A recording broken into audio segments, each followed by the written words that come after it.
وممن حولكم من الأعراب منافقون ومن أهل المدينة مردوا على النفاق لا تعلمهم نحن نعلمهم. صلوا على محمد وآل محمد.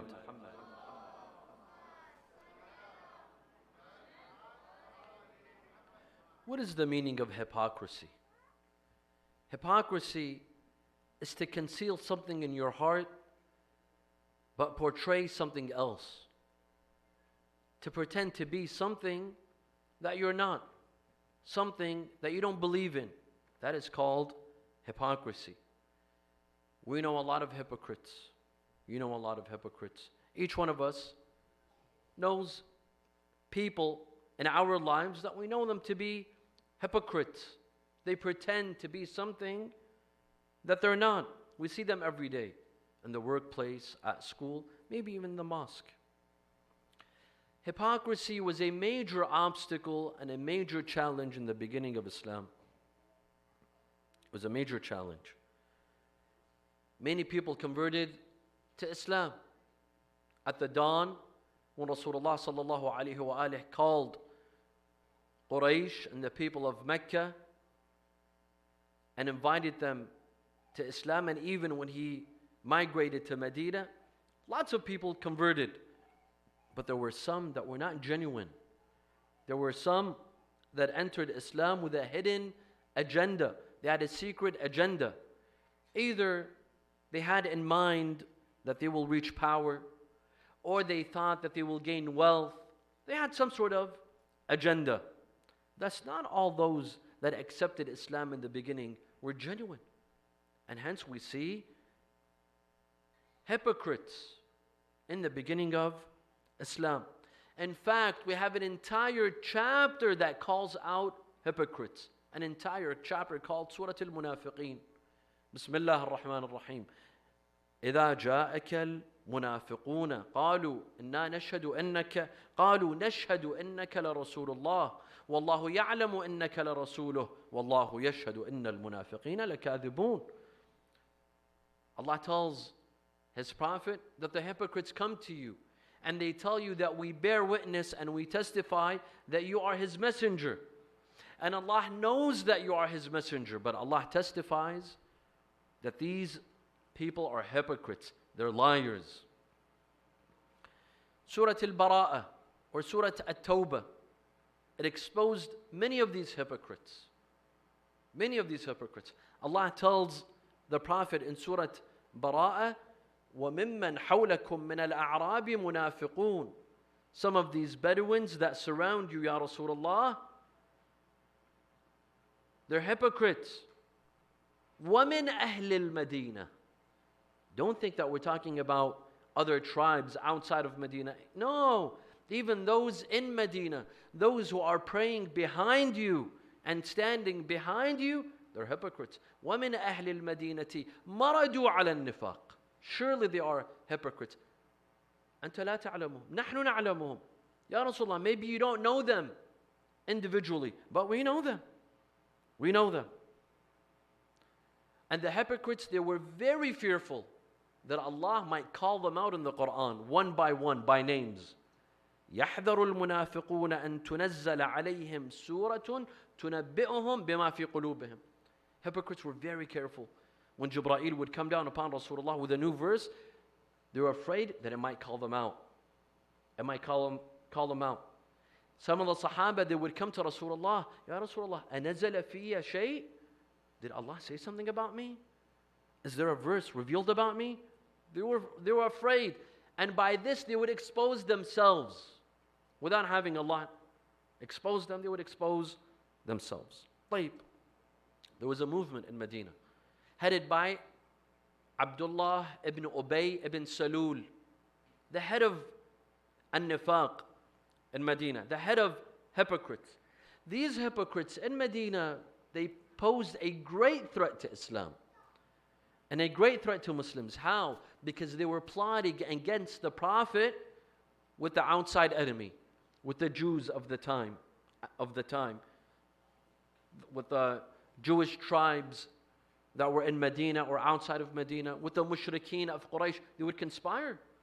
They would give them news to the outside enemy. They would give them news of what Rasulullah was doing inside Medina. If he was preparing for war, if he was preparing for battle, they would give news. Basically, they were spying over Rasulullah sallallahu alaihi wasallam.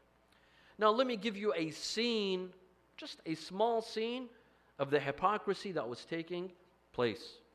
When Uthman ibn Affan came to power, the day that he became Khalifa, he came to his house.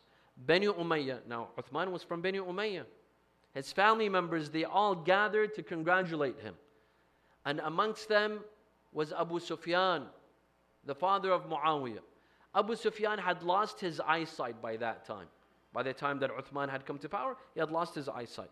So he came into the house and he said, أَعِنْدَكُمْ أَحَدٌ مِّن غَيْرِكُمْ? Is there anyone strange?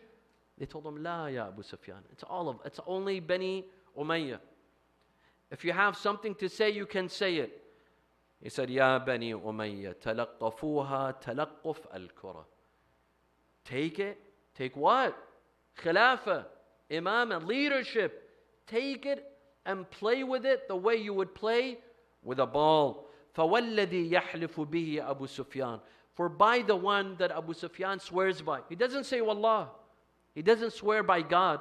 He says, by the one whom Abu Sufyan swears by, مَا مِنْ عَذَابٍ وَلَا حِسَابٍ. There is no punishment and there is no being held accountable. وَلَا جَنَّةٍ وَلَا نَارٍ. There's no heaven, there's no hell. وَلَا بَعْثٍ وَلَا قِيَامَةٍ. And there's no resurrection and there's no day of judgment. This is a small scene.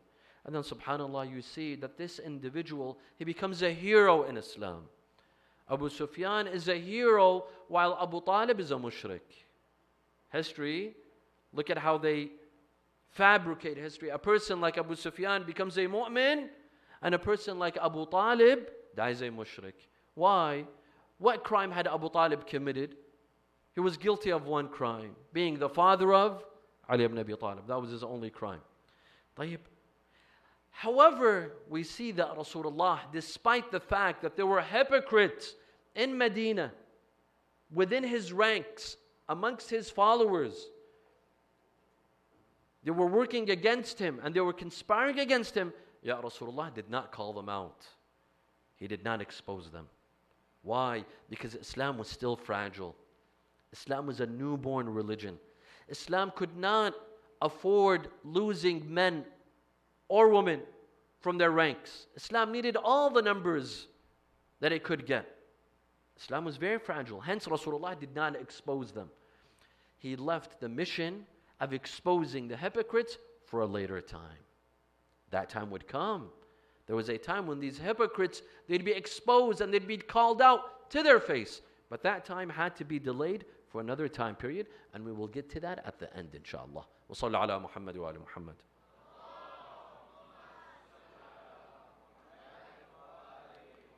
So let's come back to hypocrisy. Hypocrisy, my dear brothers and sisters, is of three kinds.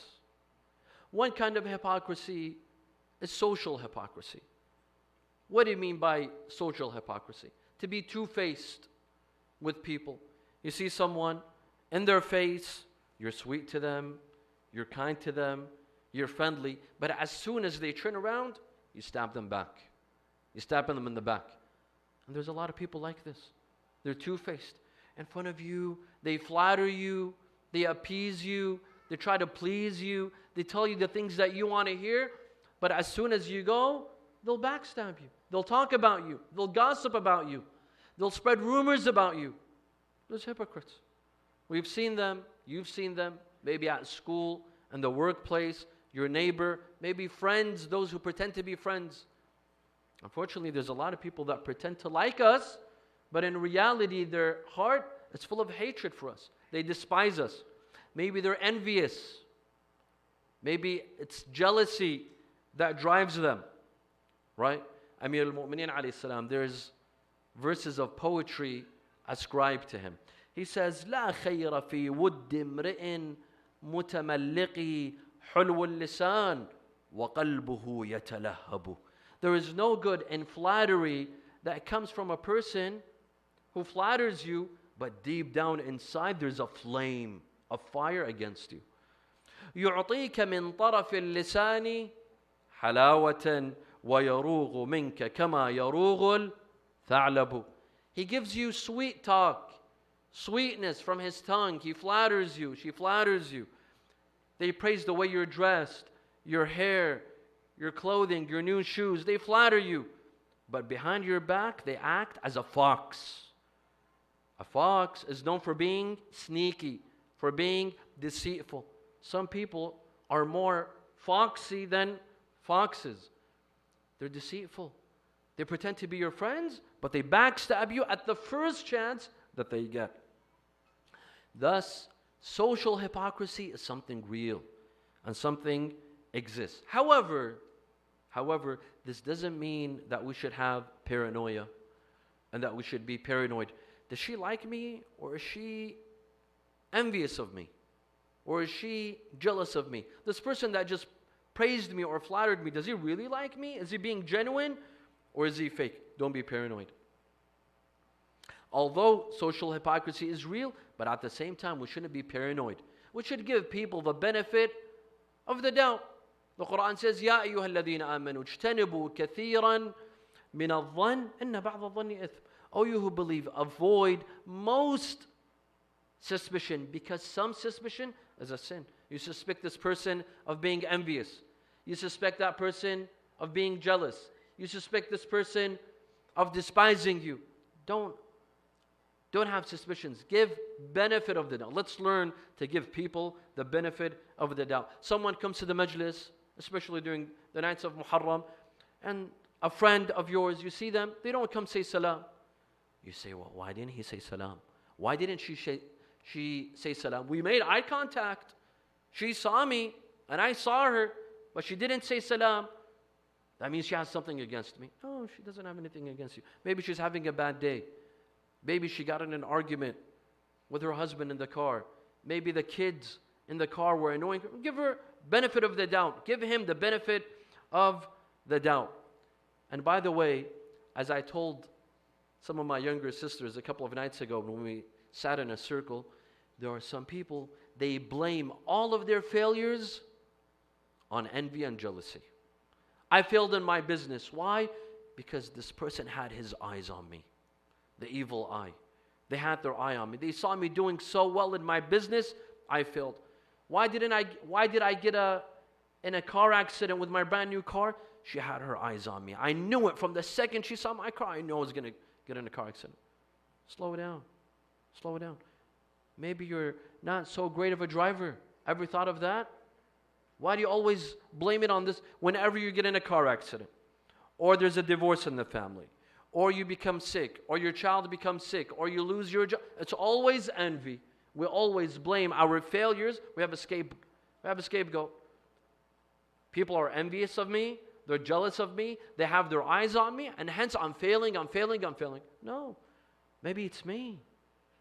Maybe it's us. We're not doing it right. People have found an easy scapegoat. Blame everything on envy. This is a problem. Sallu ala Muhammad wa ala Muhammad.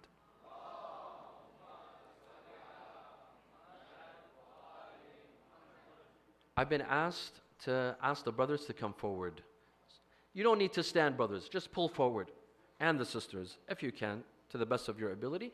Pull forward for the brothers and sisters that are coming in. وَصَلُّ عَلَى مُحَمَّدٍ وَآلِ مُحَمَّدٍ with your loudest voices.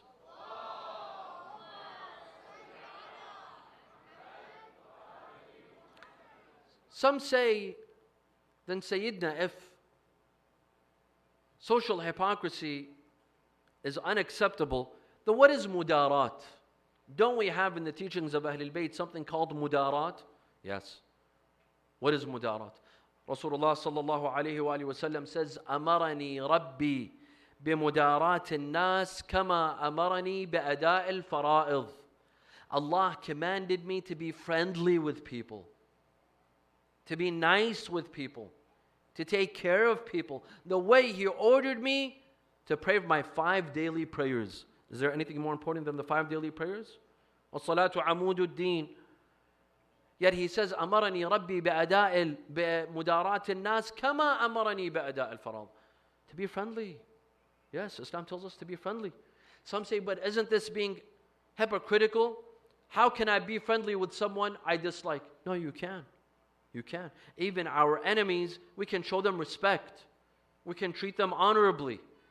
Animosity between people, it doesn't mean that you can break the laws of akhlaq. We're to help uphold the laws of akhlaq even with our enemies. What happened with Imam Hussein alayhi salam, with the army of Al-Hurr ibn Yazid al-Riyahi? They stopped him. Al-Hurr ibn Yazid al-Riyahi stopped the Imam from going to Kufa.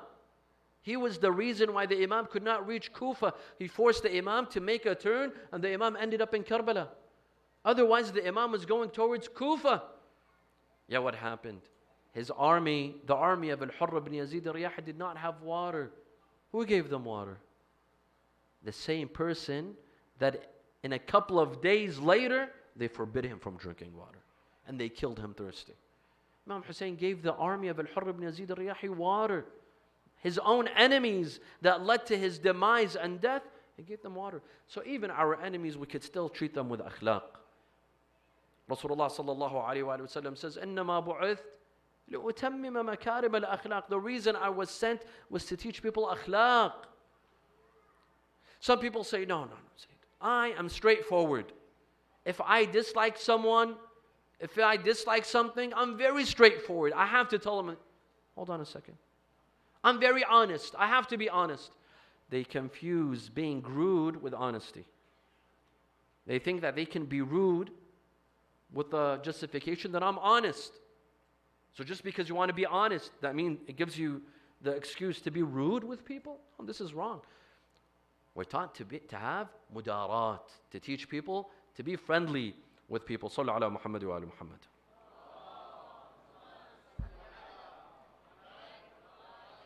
So this is one form of hypocrisy.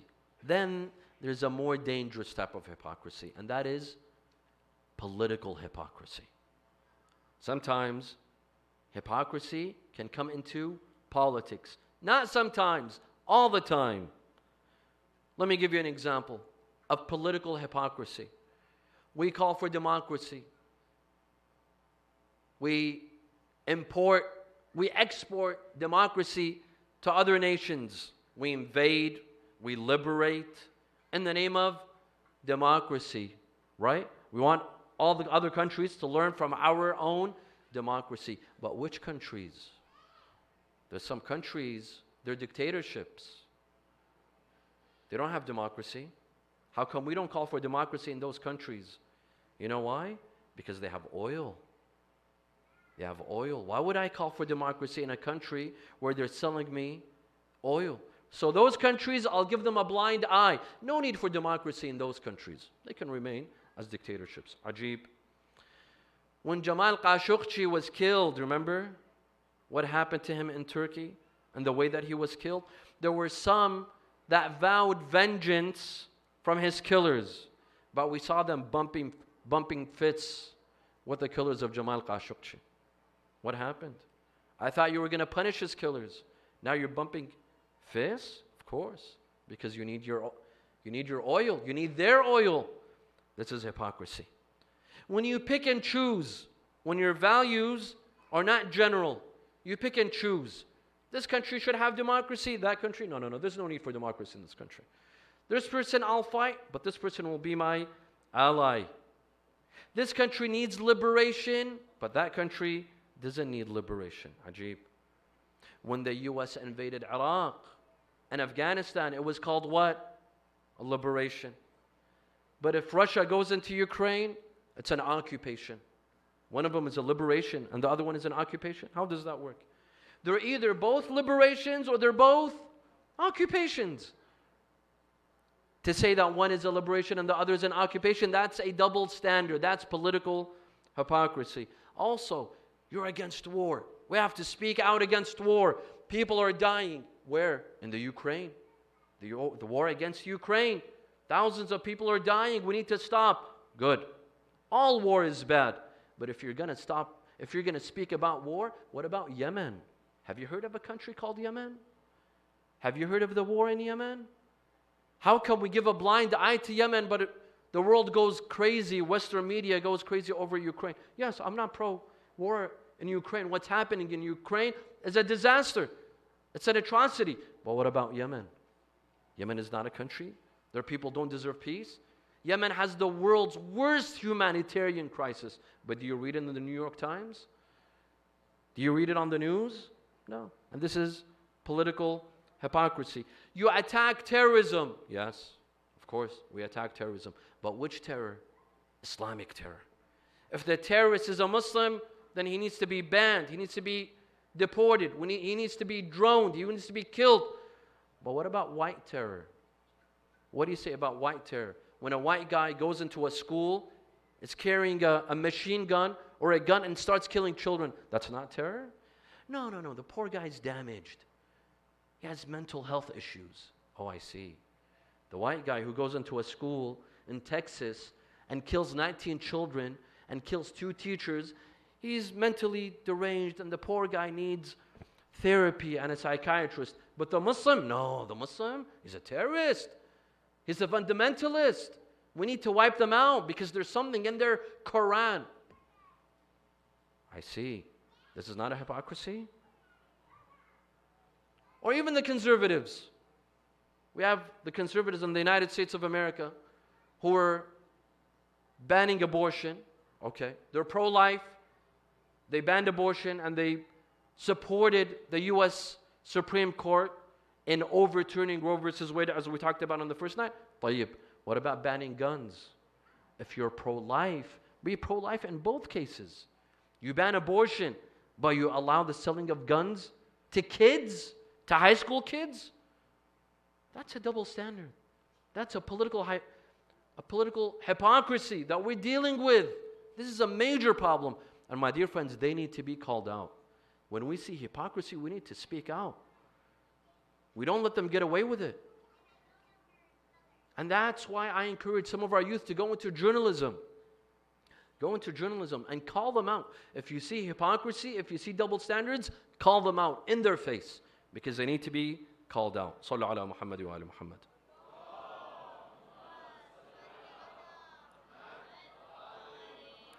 And then hypocrisy becomes a bit more dangerous.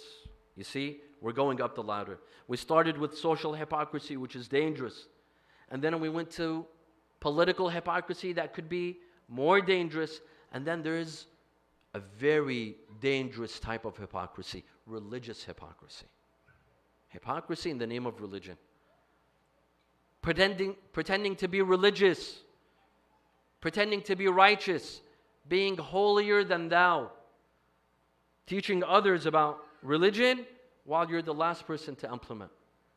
You're the last person to implement the teachings of religion, ordering others. And religious hypocrisy is very prevalent, my dear brothers and sisters. It could start off with the family. It could be the father of the family or the mother of the family. They teach their children one thing, but they practice something else. And these children grow up with this sort of hypocrisy because his father told him to do something. For example, the father tells him, don't smoke. He teaches his teenager, don't smoke, but he smokes, for example. The child learns that it's okay to be a hypocrite because I saw my father doing it all the time. He tells me not to do something, but he does it. He tells me to pray on time, but he never prays on time. My mother tells me to practice hijab, but she doesn't practice hijab. For example, they grow up with the idea that religious hypocrisy is okay. This is a problem. Or it could be on the masjid level, on a Husseiniya level. A preacher preaches something, but practices something else. It could be on a government level, on a government scale. The government preaches something, but they implement something else. يَا أَيُّهَا الَّذِينَ آمَنُوا لِمَ تَقُولُونَ مَا لَا تَفْعَلُونَ. The Quran says, كَبُرَ مَقْتًا عِنْدَ اللَّهِ أَن تَقُولُوا مَا لَا تَفْعَلُونَ. Oh, you who believe. You see, even believers can fall into religious hypocrisy. The verse is addressing us. يَا أَيُّهَا الَّذِينَ آمَنُوا. Why do you say that which you don't practice? You don't implement. This is a problem. The Arabic poet, He says, يا أيها الرجل المعلم غيره هلا لنفسك كان ذا التعليم. Oh, you man who you teach others, why don't you start off by teaching yourself? تصف الدواء لذي السقام وذي الظنا كيما يصح به وأنت سقيم. You give medicine for the cure of others while you yourself are sick, you yourself are ill. لا تنهى عن خلق وتأتي مثله عار عليك إذا فعلت عظيم. Do not forbid others from performing a certain quality, from a certain act, but you do it yourself, because this is a major crime. One day, a mother came to Rasulullah sallallahu alaihi wasallam. Maybe you've heard of the story. Very, very touching, very powerful. A mother came to Rasulullah. She told him, Ya Rasulullah, my son eats a lot of dates. Dates, the fruit, dates. You know, before, eating dates was like eating Cadbury chocolate. It was like M&Ms. It was their sweets. But it could be harmful to your health. She told him, my son eats a lot of dates, and I tell him not to. This could be disastrous to your health. He doesn't listen. Ya Rasulullah, I want to bring him to you. You tell him not to eat dates. He said, yes, bring him, but not today, tomorrow. She said, okay. So the next day, she brought her son to Rasulullah. Rasulullah told him, my son, don't eat too many dates. It could harm your health. He said, Khalas ya Rasulullah. Your wish is my command. When he left, his mother told him, Ya Rasulullah, why couldn't you have done this yesterday? Why did you delay it till today? He said, because yesterday I had eaten dates. Yesterday I had eaten dates. How do you expect me to tell him not to eat dates when I had? And when you don't implement the things that you say, it becomes useless. You can't even influence people. It becomes useless. You become a parrot. Just like a parrot, when he says things that he doesn't mean, so too a preacher can be the same. The result of religious hypocrisy, my dear friends, and why do I say that it's the most dangerous form of hypocrisy? It's more dangerous than social hypocrisy. It's more dangerous than political hypocrisy. Because religious hypocrisy causes people to flee from religion. They say, look. It's these religious people, look at how they behave. Look at these religious families, look at these scholarly families, look at these religious people, look at how hypocritical they are. So if that's religion, if that's faith, then I don't want to have anything to do with faith. And they begin to flee from religion. They begin to flee. They begin to run away. It causes people to run away from religion. And we saw this with our own eyes. Today, as I speak to you, there are millions that have run away from religion. Why? Because they saw the hypocrisy of the political class. Of a political class that were hypocrites. For example, they attack the West. They attack the West. America's this, Canada's this. But you see his son is studying in America. His daughter is studying in Canada. His cousin is studying in the UK. Ajib. So it's the great Satan for me, but it's not the great Satan for you. How does that work? Because of this double standard, because of this hypocrisy, there's a generation that are losing their faith in Islam. They're running away from religion. This is a problem. That is why, with the wisdom of Sayyid al-Sistani, hafidhullah, in Iraq, right after the fall of Saddam, Sayyid al-Sistani, informally, he told his followers, he told his close associates, that I do not want religious scholars to participate in politics. Ministers, top positions, I do not anyone that belongs to the Hawza to participate in politics. Why? Because the Sayyid has foresight. The Sayyid learned a lesson from others. Because when a scholar, because at the end of the day, a scholar, someone that attributes himself to Hawza, is he an infallible? No, he's not infallible. He's not sinless. He's prone to committing mistakes, especially if he gets a political position. Because political positions change people, my dear brothers and sisters. We all change. Today I might be telling you something. Tomorrow put me in a difficult position. Give me a presidency, a ministry. I might change. It's a test. So these individuals who will come to become high-ranking officials and receive these important ministries, they're prone to corruption. They're prone to embezzlement. When they do so, what will people say? Look at the Hawza. Look at these scholars. Look at these men who belong to the Marji'iyah. Look at them. Look how corrupt they are. And it will be reflective on the Marji'iyah, on faith, on the school of thought, and ultimately on Islam. Today, my dear brothers and sisters, why is it that in Iraq, can you imagine? In Iraq, a country where we have 6 infallible imams buried in Iraq, atheism is on the rise. Atheism is on the rise. Where? Even in Karbala, and Najaf, and Qazwini, and the religious sites, atheism is on the rise. Why? Thanks to the ruling class. Because of the failed Islamic political parties that came to power, they fell into the trap of shaitan. They fell into corruption. These youth that grew up, they saw the ruling class that belonged to Islamic political parties. They said, you know what? If these people fell into corruption, we don't want to have anything to do with Islam. And this is the problem. Because of this religious hypocrisy. And subhanAllah, you see this minister, right before the time of Saddam, they would give lectures and they would talk about Amir al-Mu'mineen. أَلَا وَأَنَّ إِمَامَكُمْ قَدْ اكْتَفَى مِن دُنْيَاهِ بِطِمْرَيْهِ. When they come to power, you ask them, who is Ali ibn Abi Talib? They forget Ali ibn Abi Talib. They have nothing to do with Ali ibn Abi Talib anymore. This is hypocrisy.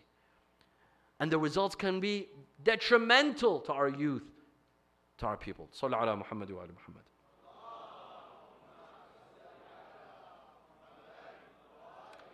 Of course, this is also a mistake, my dear brothers and sisters. We cannot judge religion based on individuals. Individuals do not represent faith. Individuals do not represent Islam.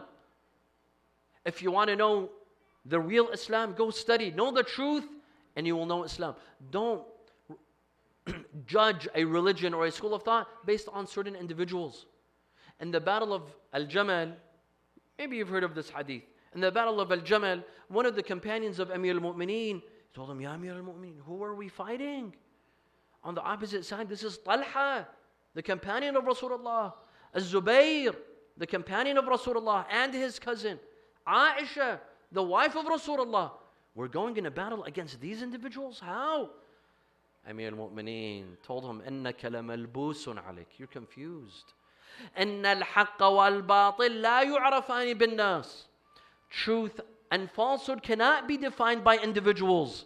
Individuals do not define truth and falsehood. اعرف الحق تعرف أهله وَاعْرِفِ الْبَاطِلِ تَعْرِفْ أَهْلَهُ. Know the truth and you will know who's following the truth.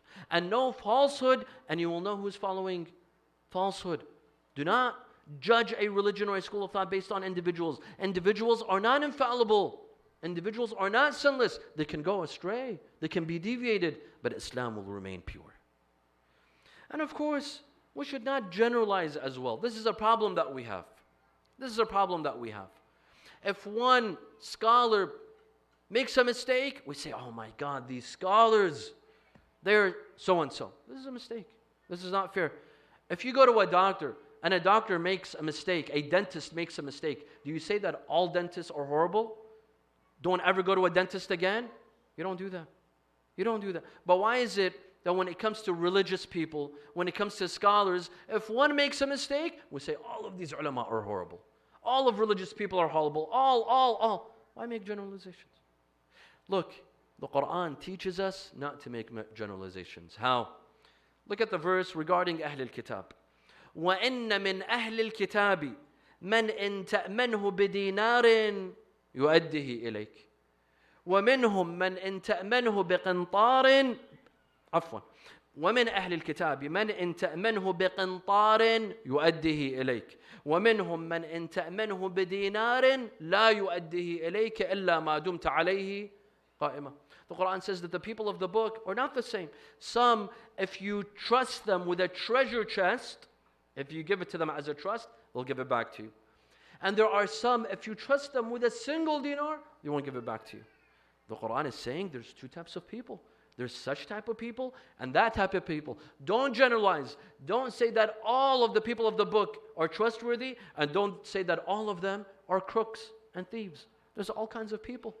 We should never generalize. Sallu ala Muhammad wa ali Muhammad.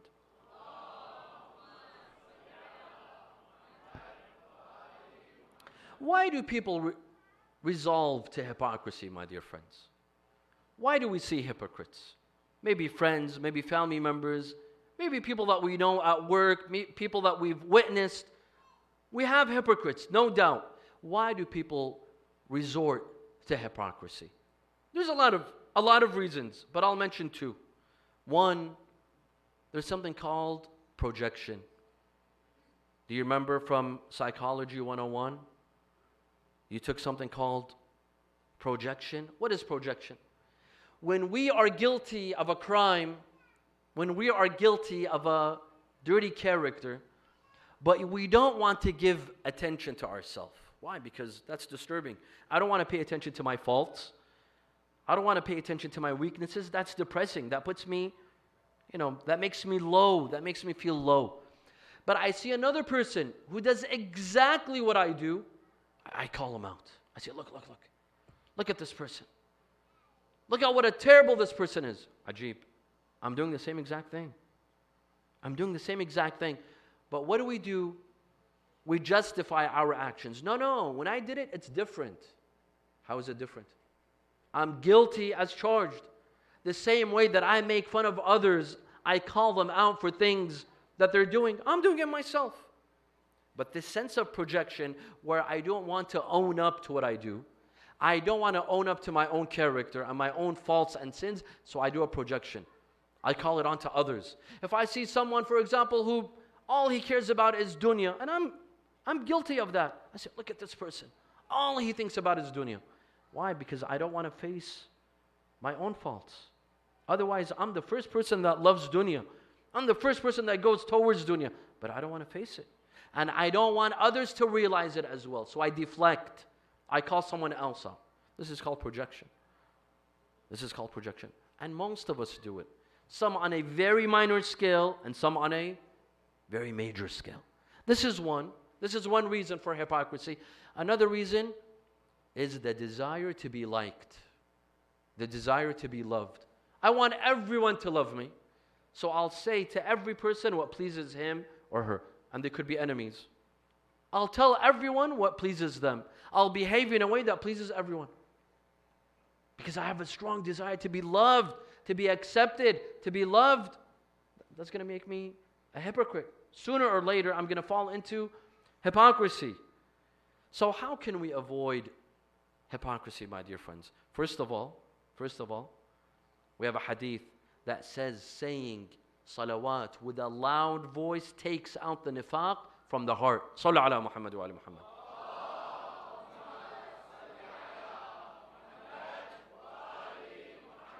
First of all, let's look at our own faults. رحم الله عبدا اشتغل بعيبه عن عيوب الناس. May Allah have a mercy upon a person that looks on his faults first, on my shortcomings, on my family, on my salah, my fasting, my children, my family, what I do before I judge anyone else. If I look at my shortcomings, I have no right to judge anyone else and fall into hypocrisy. Blame others for things that I do myself. First, let me look at my own faults. Let me judge my own character. Two, there's no need to aspire to be loved. The desire to be loved by everyone, that's impossible, my dear friends. It's impossible to be loved by everyone. At some point or another, if you want to please Allah, at some point you will offend. You have to know this. If you want to please Allah, you can't please everyone. You either please people or you please Allah. But to please both, it's impossible. Because if you want to go on the right path, eventually you'll end up offending someone. Someone will be offended. One day Musa alayhi salam, he told him, Ya Allah, I've done so much for my people, for my followers. I don't want a reward. I just want one thing from you, O Allah. Told him what? Told him, I want people to be pleased with me. That's all I want. For people not to complain about me. For people not to criticize me. For people to be satisfied with me. Allah told him, Ya Musa, خصلة لم أجعلها لنفسي كيف أجعلها لغيري. This is a quality that I don't have.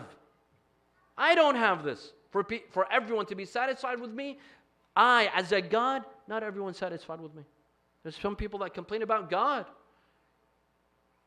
You want me to give you a quality that I don't own, that I don't have? Impossible. I can't do this. Sallu ala Muhammad wa ala Muhammad.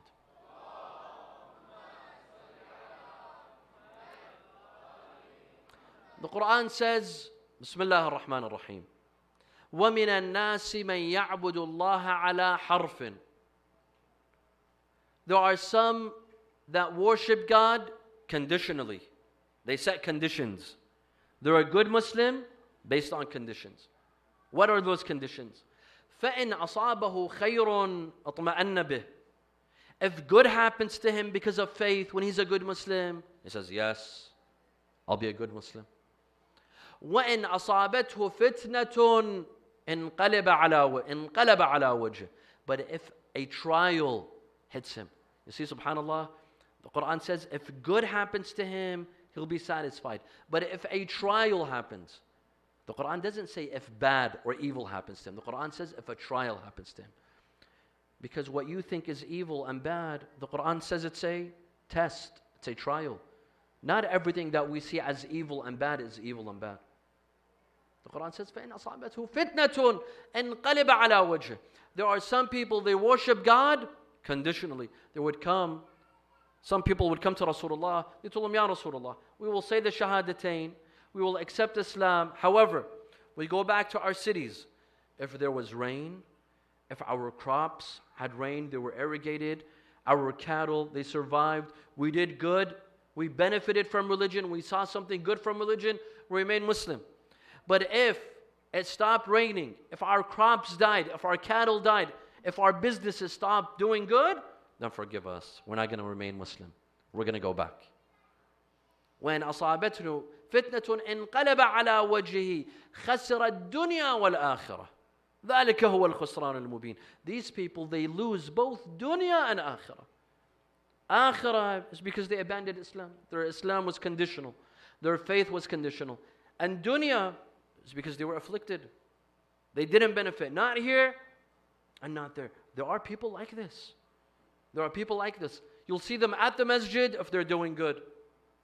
If their business is doing good, their family ties are good, you'll see them in the masjid, at the majlis. All of a sudden they disappear. Why? They're not doing so well. Their faith is conditional. Their iman in Allah is conditional. And here Abu Abdullah al-Hussein salawatullahi wa salamuhu alayhi, he also says, he says, Al-nasu abidu dunya wad-deenu la'iqun ala al-sinatihim. People are slaves of dunya. And they, wad-deenu la'iqun ala al-sinatihim. Faith and religion is something that they murder. Something that they murmur with their tongue. الناس عبيد الدنيا والدين لعق على ألسنتهم فإذا محصوا بالبلاء قل الديانون. But if they face a trial, if they face a test, if something difficult happens to them in their life, if they're faced with a difficult challenge, then you will really see who's religious from the non-religious. Then the real religious, there'll be few. Unfortunately, there are some, when we read about Az-Zubayr, the cousin of Rasulullah and the companion of Rasulullah, who lived a good life until the end when he faced a trial. The trial of power. The love of power, he flipped. Some people, unfortunately, they live a good lifestyle, a religious lifestyle, but when they face a test, a difficult test, because each and every single one of us, we have a weak spot. And shaitan knows where to come. For some people, it's money. For some people, it's sexual desire. For some people, it's power. Every single one of us has a weak spot. Shaitan comes with that weak spot. After that test, we have to see, is this person still religious or no? طيب. In the beginning, we said that Rasulullah sallallahu alayhi wa alihi did not expose the hypocrites because Islam was still fragile. He left it for a later time. That later time was 60 years after the departure of Rasulullah sallallahu alayhi wa alihi. When Imam Hossein alayhi salam came, it was time to separate the mu'mineen from the munafiqeen. Khalas. People now have to know who's a mu'min and who's a munafiq. That is why without fear, he stood up and he said, إِنَّا أَهْلُ بَيْتُ النُّبُوَّةِ وَمَوْضِعَ الرَّسَالَةِ وَمُخْتَلِفِ الْمَلَائِكَةِ وَيَزِيد فَاسِقٌ فَاجِرٌ وَمِثْلِي لَا يُبَايُعُ مِثْلَهُ. Here he had to draw a distinction between a real mu'min and a fasiq and a hypocrite. And he also said, أَلَا وَأَنَّ الدَّعِيَّ ابْنَ الدَّعِيِّ قَدْ رَكَزَ بَيْنَ اثْنَتَيْنِ. He called him out. He called Ubaydillah ibn Ziyad out for who he is. And also on the day of Ashura, when the Imam, and we will mention this on the 10th day when we recite the Maqtal, when the Imam was drenched in his blood, when there was an arrow in his chest, he grabbed a handful of blood and he drenched his beard and he said, هَكَذَا أَلْقَى رَبِّي وَأَنَا مُخَضِّبٌ بِدَمِي وأنا مخضب بدمي وأقول ربي قتلني فلان وفلان. This is how I'd like to meet my God. And I'd like to tell him that I was killed by so and so and so and so. You fill in the blanks. It was time to decipher between the mu'mineen and the munafiqeen. The time came at the time of Imam Hossein alayhi salam. Tonight, my dear brothers and sisters, we remember the Ansar, the companions of Abu Abdullah. What great companions. Imam Hussein alayhi salam says, إِنِّي لَمْ أَرَ أَصْحَابًا خَيْرًا مِنْ أَصْحَابِي. I never saw companions greater than my own companions. وَلَمْ أَرَ أَهْلَ بَيْتٍ أَبَرَّ وَأَوْفَى مِنْ أَهْلِ بَيْتٍ. And I did not see a family more loyal than my family members. Of course. One of them gets up, Zuhair ibn al-Qayn. When on the night of Ashura, when Imam Hussein alayhi salam, he asked his followers, he told them, listen, these people are after me. They want to kill me. They have nothing to do with you. إِنَّ هَذَا اللَّيْلِ قَدْ غَشِيَكُمْ فَاتَّخِذُوهُ جَمَلًا. Those who want to go, you could go. Zuhair ibn al-Qayn stands up. He says, يَبْنَ رَسُولِ اللَّهِ يَبْنَ رَسُولِ اللَّهِ. If they were to kill me and cut me into pieces and burn my corpse and wither my ashes in the sky, and then I would be resurrected again and kill me and chop me and burn me and do this 1,000 times, we would not leave you, Ya Aba Abdullah. لا خير في الحياة بعدك يا ابن رسول الله. What good is life without you, Ya ibn Rasul? A life without Al-Hussein ibn Ali? Hayhat. And that's why you see one by one, when the arrows came from the opposite side, Imam al-Hussein told him, إِنَّ هَذِهِ السِّهَامِ رُسُلُ الْقَوْمِ إِلَيْكُمْ فَقُومُوا يَرْحَمْكُمُ اللَّهِ. They got up one by one. Abis ibn Shabib enters the battlefield. He took off his shield. When you enter a battlefield, you have your shield on. Abis ibn Shabib took off his shield. They told him, Ya Abis, what are you doing? He said, إِنَّ حُبَّ الْحُسَيْنِ أَجَنَّنِي. The love of Hussein has made me mad, has made me insane. Come with me to one soldier of Imam Hussein alayhi salam, Habib ibn Mudahir. وَمَا أَدْرَاكَ مَا Habib. When he fell, Imam Hussein alayhi salam told him, رحمك الله يا حبيب كنت فاضلا تختم القرآن في ليلة. May Allah bless you, Ya Habib. You would recite the entire Quran every single night. Imagine. A man like Habib ibn Mudahir. Habib ibn Mudahir was in Kufa. The letter of Abu Abdullah reaches him. Abu Abdullah is calling him to come to Karbala. He took the letter, he kissed it, he put it in his pocket. He went inside to his house. His wife told him, what is this letter? He said, this is from Al-Hussein ibn Ali. What does he want? He's calling me. He wants my support. Yes. This is our time to make Fatima az-Zahra proud. He said, no, but how can I leave you? I'm not going to leave you. She said, if you don't leave me, I will leave you. I will take your horse and the servant and my son, and I will join Abu Abdullah in Karbala. Habib ibn Mudahir was testing his wife. He said, I would cry. كنت أبكي بين يدي رسول الله أريد الشهادة وكنت أبكي بين يدي أمير المؤمنين أريد الشهادة وهما يبشران بهذا اليوم. I would cry for not falling a martyr at the hands of Rasulullah. I would cry for not falling as a martyr at the hands of Amir al-Mu'mineen. But they would tell me, Ya Habib, wait, there's another day for you. There's another day.